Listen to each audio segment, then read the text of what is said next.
Amados irmãos, muito boa tarde. Eu sou Ana Paula Marchiori, da Casa do Caminho, e hoje a gente vai estudar o nosso Evangelho, no capítulo 25, Buscai e achareis, nos itens 6 a 8. É isso mesmo. Com o subtítulo Observai os pássaros do céu.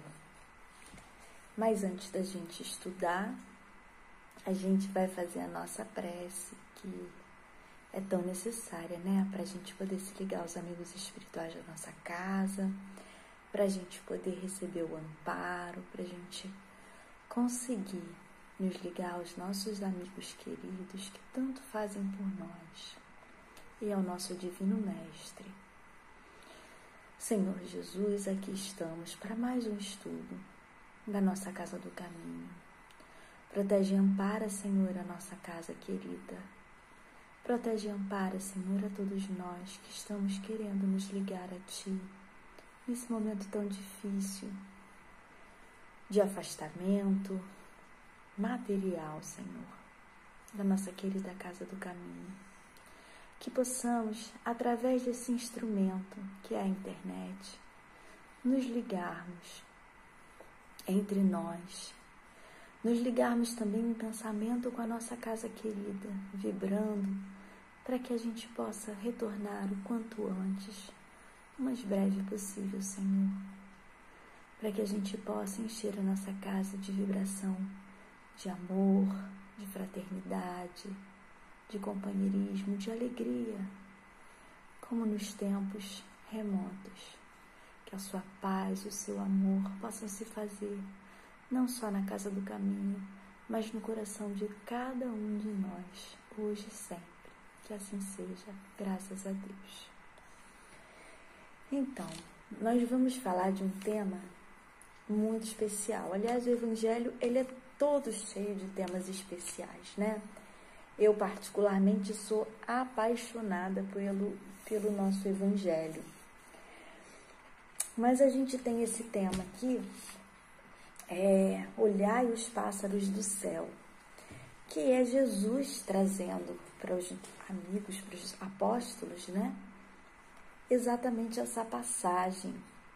E ele vem trazendo de uma forma belíssima, poética, podemos dizer, sobre a providência divina, sobre quanto nós devemos confiar em Deus, o quanto Deus não desampara a gente, o quanto Deus é bondoso conosco, o quanto a gente deve ter fé na bondade de Deus sobre cada um de nós, o cuidado dele sobre cada um de nós. E aí no item 6 ele diz assim, então: Não acumuleis para vós tesouros na terra, onde a ferrugem e as traças consomem, e onde os ladrões os desenterram e roubam. Então, verdadeiramente a gente sabe, né, que as coisas aqui na terra, é muito interessante, eu vou fazer um pequeno parêntese aqui, que a minha avó, ela gostava muito de calçados, né? Ela tinha vários sapatos, e quando ela desencarnou, a minha mãe, que era a única pessoa que calçava o mesmo número que ela, ganhou um monte de sandálias boas e tal, e ela foi usar, e quando ela foi usar as sandálias, elas se desfizeram. Quem já teve essa oportunidade de deixar um calçado, uma bolsa, né? Agora tem esses casacos, esse couro que não é couro. Quando você vai ver, tá tudo descascando, a sandália tá se desfazendo. Quando eu li esse pedacinho, eu lembrei muito dessa questão do calçado que se desfaz, né? A roupa que é consumida pela traça, as coisas que vão se desfazendo, né?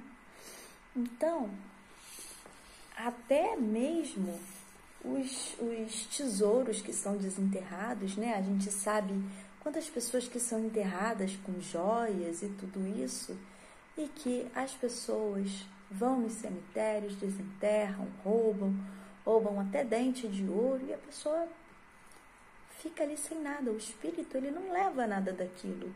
O que a gente leva não são as coisas materiais. As coisas materiais são da matéria, né? Fazem parte do mundo material e não são levadas para o mundo espiritual. Então, tudo que é matéria fica aqui. E é o que ele diz aqui: as traças consomem, né? A ferrugem corrói e os ladrões desenterram. E ele continua: fazei vossos tesouros no céu, onde nem a ferrugem nem a traça os consomem, e nem os ladrões os desenterram e roubam. Porque onde está o vosso tesouro, aí está também o vosso coração. E aí a gente vai ver aqui no céu, mas nós acreditamos que não existe céu. Mas existem sim regiões muito especiais, muito felizes, vamos dizer assim, que a gente pode chamar de regiões celestiais. E quando a gente coloca nas condições espirituais, nos valores espirituais, a nossa alegria, o nosso tesouro, né?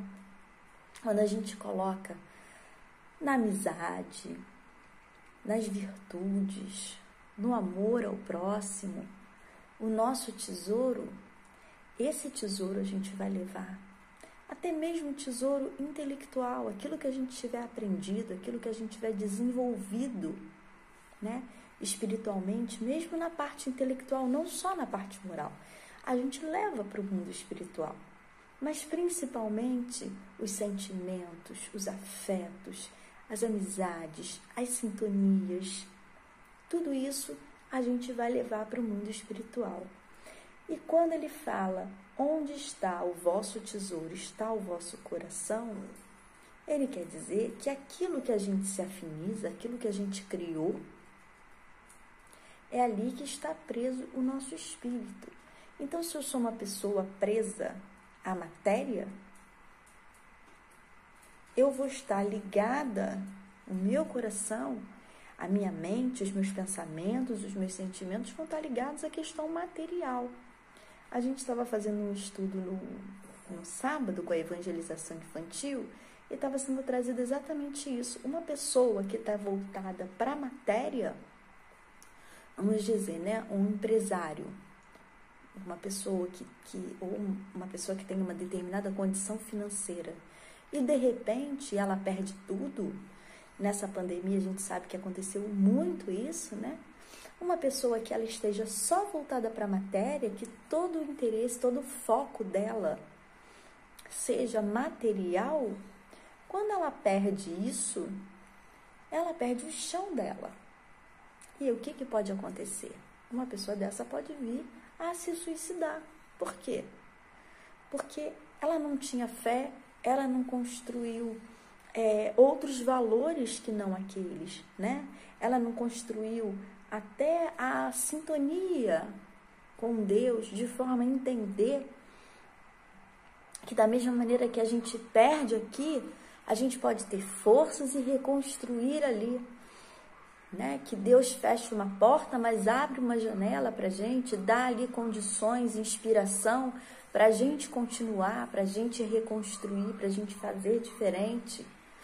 Enfim, então a gente tem que tomar muito cuidado, porque a gente não está aqui no mundo para viver somente a questão material, para viver somente olhando para esse lado material. É claro que a gente precisa progredir, mas a gente não pode focar só nisso. A gente pode progredir, é lícito, é uma lei, né, divina, a lei do progresso. Mas se a gente ficar voltado só para isso, só para a questão material, a gente vai ficar marcando passo. Então, ele continua aqui. Eis porque vos digo Não vos inquieteis para saber onde achareis do que comer para o sustento da vossa vida, nem onde achareis vestimentas para cobrir vosso corpo. A vida não é mais que o alimento, e o corpo mais do que a vestimenta. Então ele traz aqui para a gente que a gente não deve se inquietar com o que deve comer, com o que deve vestir, porque afinal de contas, a vida vai além disso, de uma roupinha, de uma comidinha. Mas aí a gente pensa assim, meu Deus, mas se eu não comer, eu vou desencarnar, né? Eu não, graças a Deus, nessa encarnação, eu nunca passei fome. Mas eu acho que deve ser uma coisa horrível você passar fome, né? E quando a gente sente um pouquinho de fome, a gente já meio que, né? Meu Deus, ai, tô morrendo de fome. Ai, a gente é desesperado, né? Já exagerado, a gente já, meu Deus, tô morrendo de fome. Não sabe o que é fome. Mas a gente pensar que a gente não deve se preocupar com o que vai comer ou deixar de comer, como que eu não vou pensar? Como que eu não vou me preocupar com o que eu vou comer? Gente, a gente se preocupa, a gente faz mulher, então é danada para se preocupar com o que vai fazer para o almoço, com o que vai fazer para o jantar, com o que vai fazer para o final de semana, né? Por quê? Porque comer faz parte, é uma necessidade biológica, fisiológica, né? Nós necessitamos disso para nos mantermos. Então, a gente tem. Infelizmente, a gente se preocupa com isso, sim, né? Vestir. Ah, meu Deus, mas a minha roupa tá ficando toda velha, tá acabando, porque as roupas se desgastam. E o que a gente vai vestir? E aí Jesus chega e diz para a gente não se preocupar com isso, porque a vida é muito mais do que isso.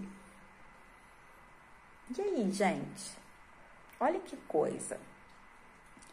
Será que Jesus quer que a gente comece a fazer voto de aqueles tem de silêncio e o jejum, né? Faça jejum, pare de comer. A gente vai ficar que nem aqueles indianos, né? Que conseguem ficar muito tempo sem se alimentar. Mas uma hora eles comem, eles precisam, né? E aí Jesus diz assim: observai os pássaros do céu. Eles não ceifam, não fazem provisões nos celeiros, e contudo vosso Pai Celeste os alimenta. Porventura não sois muito mais do que eles? E quem é aquele dentre vós que pode, por mais que se afadigue, aumentar um côncavo na sua altura? Então Jesus diz pra gente que os pássaros não ceifam e eles se alimentam. Alguém providencia que eles tenham sempre comida. Quem? Deus, nosso Pai Celestial. Providencia para todos nós o alimento. E ele diz que nenhum de nós poderá aumentar um côncavo à sua altura. Porém, por que vos inquieteis também com a vestimenta? Observai como crescem os lírios do campo. Não trabalham nem fiam. Entretanto, eu vos declaro que nem Salomão, em toda a sua glória, jamais se vestiu como um deles. Salomão é conhecido como o rei da sabedoria. Um rei de grande importância, mas que se vestia de forma própria como um rei, né? Como um rei muito sábio, um rei muito próspero que ele era. Se Deus tem cuidado de vestir dessa maneira a erva do campo, que hoje existe, amanhã será lançada ao forno, quanto mais cuidado terá de vos vestir, homens de pouca fé. Olha lá. E aí ele diz pra gente que nós somos homens de pouca fé. Por quê? Porque a gente está sempre se preocupando com o dia de amanhã. A gente está sempre se preocupando com o que a gente vai ter, com o que a gente não vai ter, se vai sobrar isso, se vai faltar aquilo. E a palavra é preocupação. Ou seja, pré-ocupação. Nós estamos nos ocupando previamente. Então, a gente tem que começar a confiar mais em Deus. E ele continua: não vos inquieteis, portanto, dizendo: que comeremos, que beberemos. Assim fazem os pagãos, que procuram todas as coisas. Vosso Pai sabe que tendes necessidades delas. Procurai, pois, primeiramente o reino de Deus em toda a sua justiça, e essas coisas vos serão dadas por acréscimo. Então, ele diz aqui o quê? Que os pagãos, aquelas pessoas que não acreditavam na época em Deus, que não tinham religião, eles agiam assim. Mas que nós que acreditamos em Deus, e um Deus que provê as nossas necessidades, e que aqui ele diz que antevê as nossas necessidades, conhece, antes mesmo de nós sabermos o que nós vamos precisar, Deus já sabe aquilo que nós precisamos. E que esse Deus, Pai, Criador, misericordioso, iria prover tudo aquilo que a gente precisa. Que nós deveríamos era primeiro procurar agradar a Deus, cuidar das coisas divinas, das coisas celestiais, buscar o nosso encontro, como nós estamos fazendo aqui, buscando o reino de Deus. Estamos aqui aprendendo, estudando, dedicando um tempo a isso, às coisas sagradas. E todo o resto nos será dado por acréscimo de misericórdia. Eis porque não deveis vos inquietar pelo amanhã, visto que o amanhã se ocupará do bem-estar de si mesmo. A cada dia basta o seu mal. Ou seja, a gente não deve ficar se inquietando com o que vai ser amanhã, com o que não vai ser, Até porque a própria pandemia mostrou aí pra gente. A gente pensa que o nosso problema vai ser e de repente, do nada, vem um outro problema que a gente nunca imaginava. Outro dia eu estava no mercado, eu tive que ir ao mercado e de repente eu tive uma coisa assim, eu parei, eu olhei e todas as pessoas de máscara. E eu pensei, meu Deus, há 2 anos atrás, essa cena seria surreal. Nunca imaginaria um mercado vazio, com um monte de gente de máscara, assim, vazio, com um monte de gente, não estava tão vazio assim, não era tanta gente assim, mas assim, aquelas pessoas todas de máscara, isso era uma cena de filme, de alguma coisa, de ficção científica. Não faria nunca parte de uma vivência real. Entretanto, hoje a gente está vivendo isso. Aquelas cenas que a gente viu lá no início da pandemia na Itália, daquelas pessoas morrendo e não tendo lugar para enterrar, como a gente viu aqui também, As pessoas morrendo com falta de oxigênio. Isso era uma cena que a gente nunca iria imaginar. E quantos problemas essas pessoas pensavam que teriam? Quantas pessoas imaginavam que teriam problemas sérios? Como é que eu vou pagar isso? Como é que eu vou fazer aquilo? E aí veio a Covid e a gente tem que lidar com uma outra coisa. E de repente a gente não tem ar para respirar. O problema não é mais pagar uma conta, pagar um boleto. E quando a gente estava se desesperando, porque a gente não tinha dinheiro para pagar um boleto. E agora o meu problema é que eu não tenho ar para respirar.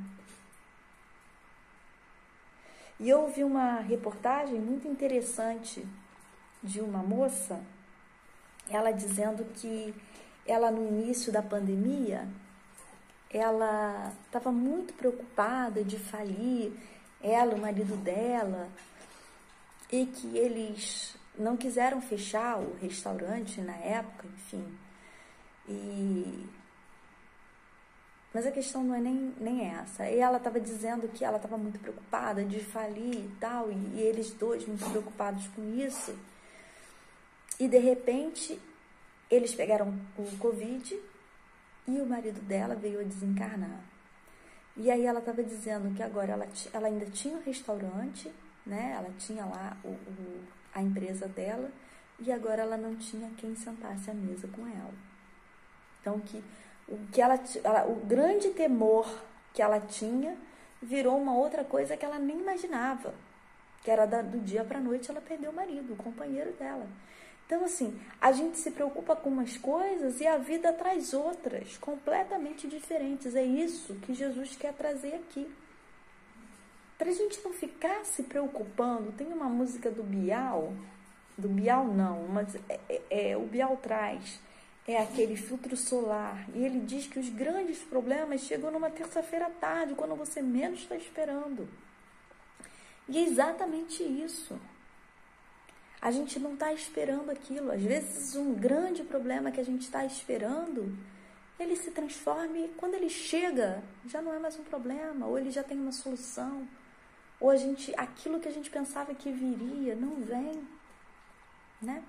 Principalmente se a gente estiver trabalhando no bem, principalmente se a gente estiver vibrando, sintonizando, atraindo, fazendo a nossa parte. É claro que todos nós temos aquele nosso quinhão a passar. A gente não veio na Terra a passeio. A gente veio para cá porque a gente tem coisas a resgatar. A gente tem contas a acertar. Então, a gente vai precisar passar, sim, pelo que a gente precisa. Mas a gente, muitas vezes, piora a nossa situação com o nosso próprio pensamento. A gente piora a nossa situação com as ligações que a gente faz espirituais através do nosso desespero. A gente deixa de receber ajuda que poderia estar chegando para a gente. Porque a gente se desespera tanto que a gente perde a sintonia com os amigos espirituais que estão ali dispostos a nos intuir, a amenizar a nossa situação, a nos dar soluções, a nos inspirar. E a gente perde essa possibilidade. A gente dificulta o trabalho desses amigos bondosos. Então, vamos continuar mais um pouquinho, né? No item 7, Kardec traz para a gente que essas palavras, levadas ao pé da letra, seriam a negação de toda a previdência, de todo o trabalho e, por consequência, de todo o progresso. E do nosso esforço também, né? Que a gente estudou semana passada com a Alba, nós vimos que existe a lei de trabalho, a lei de progresso e que a gente precisa se esforçar para conquistar as coisas, né? A gente tem que fazer a nossa parte. Entretanto, essa passagem deixa entender que é só a gente esperar que Deus vai providenciar tudo. É só a gente confiar que Deus vai prover tudo, né? A gente senta e pede: Senhor, olha só, agora é com o Senhor. Mas não é bem assim. Ele termina esse item dizendo assim: Deus criou o homem sem vestimenta e sem abrigo, mas deu-lhe a inteligência para fabricá-los. Então, a gente vê que existe, sim, a questão da providência divina, né? Mas existe também a nossa parte que a gente tem que fazer, seja ela qual for. Eu estou com problemas financeiros. Ora, eu tenho que pedir ajuda a Deus? Claro, para me inspirar, para me intuir, para me arrumar um emprego, para me arrumar uma oportunidade melhor, né? Para eu me inspirar onde eu posso economizar, as coisas que eu posso economizar, enfim. Mas eu tenho que fazer o meu esforço. Se eu resolver gastar tudo que eu tenho de qualquer forma, né? Ou não economizar, ou continuar levando a vida no momento que eu estou precisando ter menos gastos, porque eu estou com uma condição financeira pior, eu não vou estar me ajudando. E aí, quando eu vejo que a coisa piora, aí eu posso pegar e me revoltar, porque Deus não está me ajudando. Não, olha só, Deus ajuda, sempre. O problema é que a gente também tem que fazer a nossa parte. A gente também tem que se ajudar, né? Eu tô doente, aí eu vou na casa espírita. Quantas vezes a gente vê isso? Eu tô doente, aí eu vou na casa espírita. Aí eu tomo passe, melhoro um pouquinho, vou lá e faço um monte de besteira. Gasto energia que não era para gastar. Aí pioro de novo. Aí foi Deus que não cuidou de mim? Foi os amigos espirituais que não deram passe direito? Não. Fui eu que gastei a energia, né?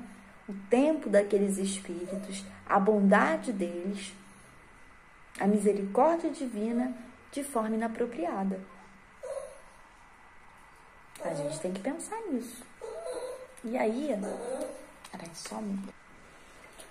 Mas então, a gente pensa aqui, né?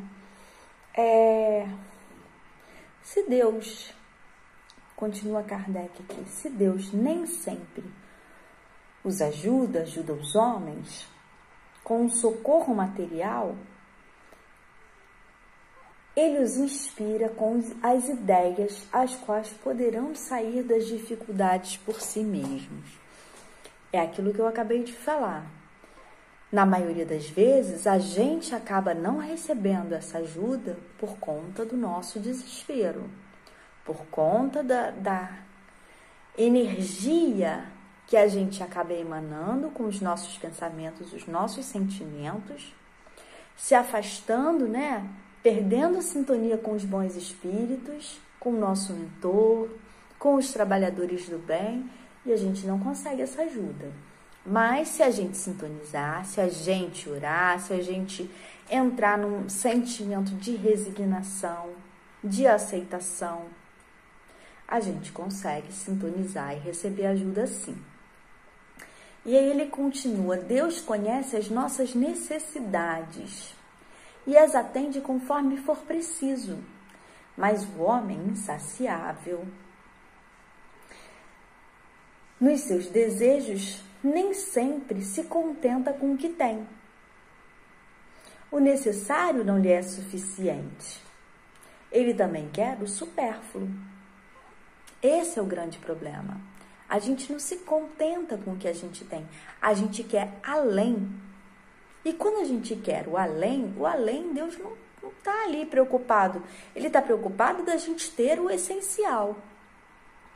O supérfluo não é o importante para Deus.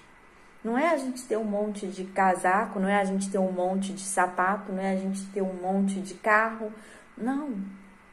É a gente ter e poder repartir com o nosso irmão. Esse é o grande tema dessa lição. É a gente aprender a repartir. Porque na medida que a gente vai repartindo, vai tendo para todos. Quando eu compartilho, multiplico. Eu multiplico aqueles talentos que Deus me deu. E na medida que eu multiplico aqueles talentos, eles vão prosperar mais ainda. Então vamos lá. Quando o homem, imprevidente, ele quer o supérfluo, a providência, então, o deixa entregue a si mesmo. Por quê? Porque ele está ali naquela luta, naquele desespero para conquistar algo que é desnecessário. Então tá bom, então você quer, meu filho, você vai ficar nesse desespero aí, você vai ficar se matando, você vai trabalhar 24 horas, para conseguir tudo isso, você vai perder a sua mocidade, tudo bem, é um direito seu, mas não é essa a proposta da nossa encarnação. A gente precisa trabalhar sim, a lei de trabalho é uma lei divina, a lei de progresso é uma lei divina, mas a gente também tem outras leis.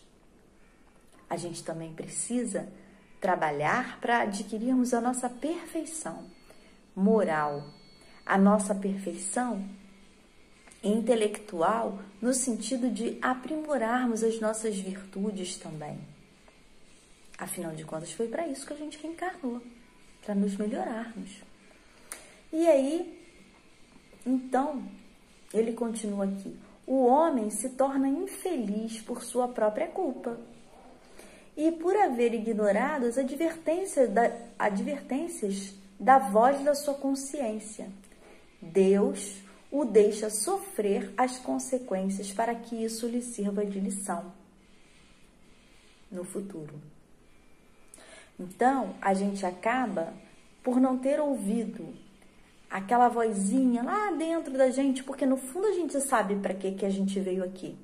No fundo a gente sabe que quando a gente nasce, imediatamente a gente já começa a morrer. E que um dia a gente vai desencarnar e que essa não é a verdadeira vida. E que esses não são os verdadeiros valores. Porque nós não vamos levar nada disso. No nosso caixão não tem lugar para nada disso. Não tem... Antigamente as pessoas falavam, caixão não tem gaveta. E realmente, o que a gente vai levar? Para que trabalhar tanto? Para que se acabar? Para que se prender tanto a essas coisas? Para que ter tanto? Nada disso vai fazer diferença para a gente lá. E a gente sabe disso. E aí o que acontece? A gente começa a ser infeliz, porque a gente começa a virar escravo de tudo isso. E a gente começa a entrar numa insaciedade. Se eu tenho 2, eu quero 3. Se eu tenho 3, eu quero 4. Se eu tenho 4, eu quero 6. E eu nunca estou satisfeita. Por quê? Porque eu também começo a não ser mais feliz com as coisas simples da vida. Eu começo a olhar só para o ter e não para o ser. Eu começo a valorizar mais o que eu tenho do que o que eu sou, do que o outro é. Eu passo a valorizar o outro pelo que ele tem.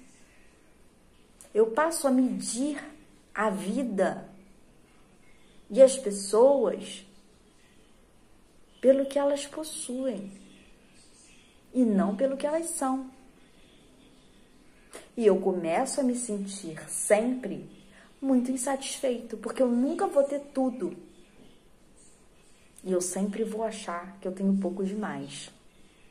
Porque essa é a característica do homem que começa a entrar nesse tipo de pensamento. Ele começa a ficar egoísta, porque ele começa a achar que tudo é para ele, que ele precisa ter mais, que ele não tem o suficiente. Ele começa a ficar ingrato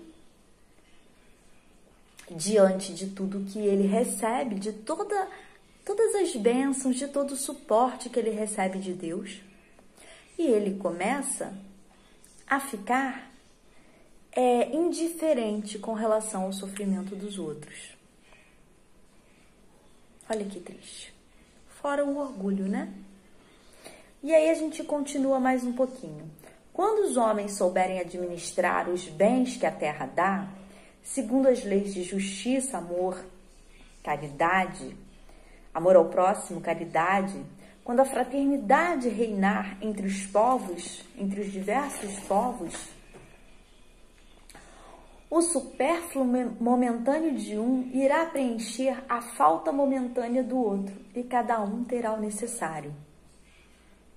Então, o que é supérfluo para mim, vai suprir a necessidade do outro. Eu lembro que quando eu era criança, a minha tia, que tinha uma condição financeira muito boa, ela trazia sacolas de roupa. Era aquelas sacolas de papel, né, de mercado, e ela vinha sempre com sacolas de roupa, e aquilo que para ela, que não cabia mais nos filhos dela, que eram mais velhos que a gente, já era excedente, para a gente chegava como uma grande bênção, e era recebido com muita alegria aquelas sacolas de roupa, né? Então, o que é o excedente de um, é alegria para o outro. E se todo mundo fizer isso, o mundo vai ser muito mais fraterno, muito mais feliz. E aí ele diz aqui, então, em outras palavras, não dediqueis aos bens materiais mais importância do que aos bens espirituais, Saber sacrificar os primeiros em benefício dos segundos. Então, é aquilo, a gente não dá mais valor à questão material do que ela verdadeiramente tem. Nem ao problema material do que ele verdadeiramente tem. Por quê? Porque Deus está sempre cuidando de nós. Deus está sempre nos amparando. Tem uma historinha que eu amo do rei que vai viajar, né? E ele tem um súdito lá. E o tempo todo o súdito diz para ele que Deus é bom o tempo todo. Que Deus é sempre bom. E aí ele numa viagem de caça, uma fera come um pedaço do dedo dele. E ele volta muito revoltado e vira para o súdito dele e fala: olha, como é que você diz que Deus é bom e eu perdi o meu dedo? E o súdito diz: Deus é bom o tempo todo. E aí ele fica com raiva do súdito dele lá, do conselheiro dele, e manda prender o conselheiro, e o conselheiro fica anos preso. E o rei sai numa nova viagem, e nessa nova viagem ele é capturado por homens lá, por uma tribo lá, e ele vai ser sacrificado por os deuses da tribo. E quando ele está lá para ser sacrificado, uma das pessoas lá da tribo percebe que ele não tem um pedaço do dedo que está faltando, e eles desistem de sacrificar o rei, libertam o rei, porque não podem sacrificar uma pessoa com uma alteração, né? Faltando alguma coisa, seria um sacrilégio aos deuses. E aí eles libertam o rei volta para o reinado e, muito arrependido, entende a providência divina ali, a misericórdia divina ali naquele momento, e aí vira para o súdito, manda buscar o súdito dele, lá o conselheiro, e aí fala: pois é, eu vi que realmente Deus trabalhou, né? Não foi à toa que eu perdi aquele dedo, foi graças a eu não ter aquele pedaço de dedo que eu não fui morto agora. Mas eu não consigo entender por que você ficou preso injustamente por todo esse tempo. E aí o conselheiro fala para ele: olha, Deus é tão bom que ele sabia, e daí Deus antever as nossas necessidades. Deus sabia que se eu estivesse com você, se eu não estivesse preso, estivesse com você nessa viagem, eles iriam soltar você e iriam me sacrificar no seu lugar, para os deuses. Por isso, Deus me manteve preso esse tempo todo, para salvar a minha vida. Então, a gente vê aí, nessa questão, nessa historinha muito singela, né? Mas de uma moral muito importante, o valor do cuidado de Deus o tempo todo com a gente. O tempo todo Deus velando por nós. Acreditemos. Não nos preocupemos tanto com as coisas. Não vamos dar tanto valor àquilo que não tem.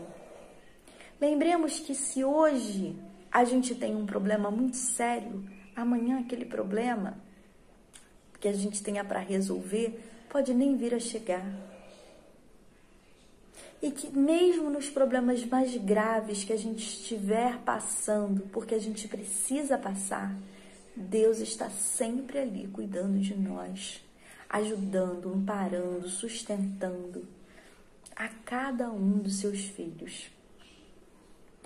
E é isso, gente. Eu espero que todos vocês fiquem com a sua fé restaurada, com a sua confiança nos desígnios de Deus restaurados, e assim a gente encerra pedindo a Deus, a Jesus, para amparar todos desse planeta, para sustentar a cada um de nós nesse momento de provação, onde todos estamos juntos, passando pela mesma situação, cada um dentro da sua dificuldade, mas que possamos juntos, em prece, em vibração, em sintonia com os amigos espirituais, passar da melhor forma possível.